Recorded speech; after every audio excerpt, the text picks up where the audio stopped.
So my concern is twofold in this 15% threshold area of this rule.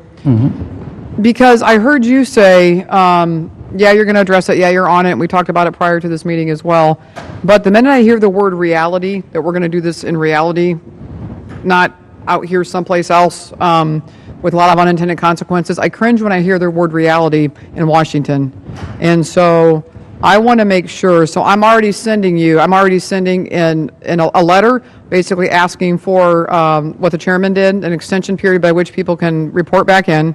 And then secondly, on this issue of cooked or heated on-site before or after purchase, this 15% issue, where did the 15% come? Was that just an arbitrary number that somebody thought sounded good, or what is tied in with this 15%? No, well, first of all, let me say to the question about extending the commentary period, we're actively considering that. So I've heard that from the chair, I've heard that from... Can we just ask you to confirm that today to put all of these stores at ease? I can't confirm it today, but you know, there's news coming very eminently, but I don't want to get ahead of the process here. Okay. So we're actively considering that.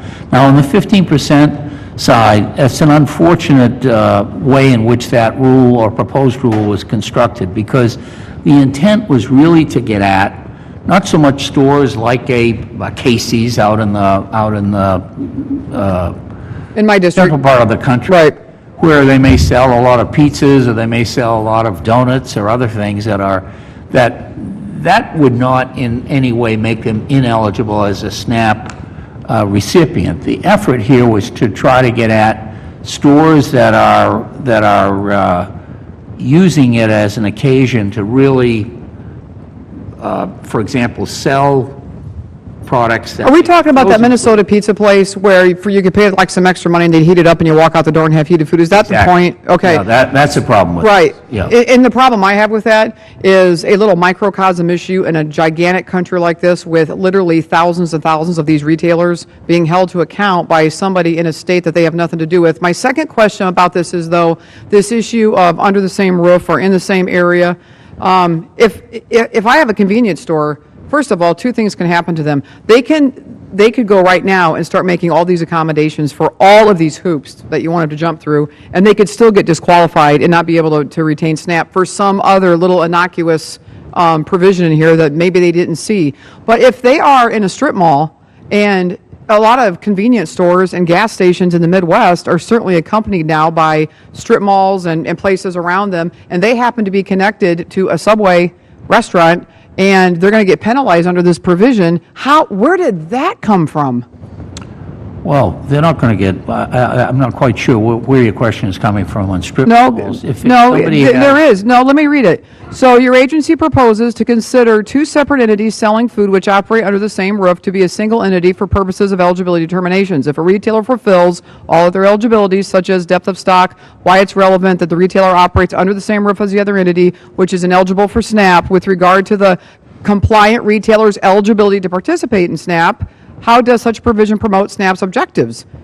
Gas stations in the Midwest have Subways and McDonald's under their roofs, and they're still selling this food. How would these people survive that entire clause?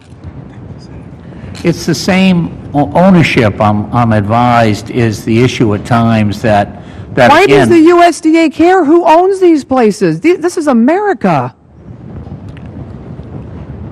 we're concerned that people are maybe violating... Maybe making a profit, maybe providing food to rural areas? This is corporate, this is small business. No, we're very committed. We have 195,000 small stores in this program, so... And how many of those 195,000 small stores are going to be impacted by these rules? How many? Potentially all of them.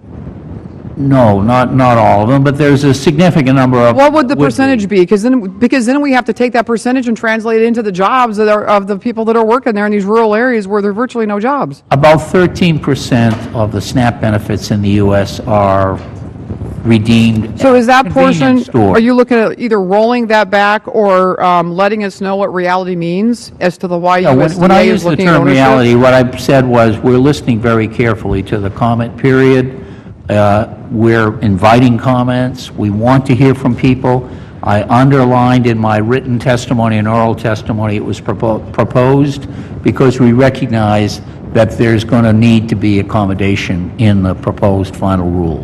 And we don't want it to have an inadvertent effect on losing capacity or losing access across the country, or even making chains of, or a number of either independent or chain stores ineligible for the program. I appreciate it. Thanks, Mr. Chairman.